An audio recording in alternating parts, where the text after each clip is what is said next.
South Sudan, the world's newest country. It broke off from Sudan on July 9th in 2011. It is the 193rd member state of the UN. Sudan is in the red and South Sudan is in the blue. They used to be one country. Sudan has been an independent country since it broke free and got liberated from Egypt and the UK in 1956. So it's been around for about 56 years. 39 more than 39 years of those 56 years have been in armed conflict and civil war. Now, the Sudanese government is influenced by the Muslim religion, and they're kind of extremists. Sudan has had now 2 civil wars. The second one was the longest and most brutal of the 2. The Second Civil War was 22 years long and started in 1983 and ended in 2005. The Second Civil War was a religious war, and it was to see who got resources. It was a resource war. It was very brutal. Lost Boys. You may have heard them from the news and the internet. They're little boys, about 2 to 12 years old, who had fled their home in 1983 or later when the Second Civil War started, when government and troops attacked their villages. They fled to refugee camps in Ethiopia and Kenya. They walked. And South Sudan is about the size of Texas. Think about that. Walking across Texas in a very similar biome. Desert and arid land with little water. And these are little boys that are younger than I am. Or a lot younger than I am. There were more than 20,000 lost boys who walked to refugee camps across what is now South Sudan.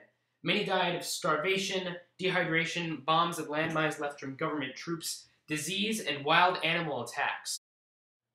These boys had almost no food or water. They had to drink their own urine and eat mud to survive. Many went to refugee camps just to get kicked out back into Sudan again. Even though the Civil War is over, South Sudan still has a major problem, even after it was liberated. In South Sudan, there is a water problem. Many people don't have access to clean water. The people who do and can get water have to walk a long way to get it. In South Sudan, women and children are sent to get water from rivers, lakes, streams, ditches, hand-dug wells, and even puddles to get their water, which they survive on. Getting water can take up to 8 or more hours per trip. And sometimes women take more than one trip a day. The average time a person spends getting water is 8 hours a day in Africa. Also, these waters are very still and often contaminated with parasites and disease-bearing bacteria. The walk is also extremely dangerous. There's wild animals and bandits hiding in these plains. And this collected water isn't exactly clean either. Most people get sick when they drink this water. Sometimes people even die from diseases in the water. So imagine this. You're in your village in Africa, and you have to walk to a river every day. You have to walk across plains and deserts to get there. And you're carrying these things called jerry cans, which are basically water carriers. And you're carrying about 4 or 5 of them. Now, you're not the only one at the river either. There are quite a bit of people already there.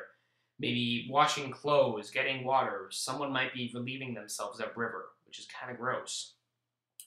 And this takes all of 8 hours to get to the river and back. And there are dangers on the way. There are lions and thieves and geographical dangers. But what if we put a well right outside your village? South Sudan is very rich in groundwater.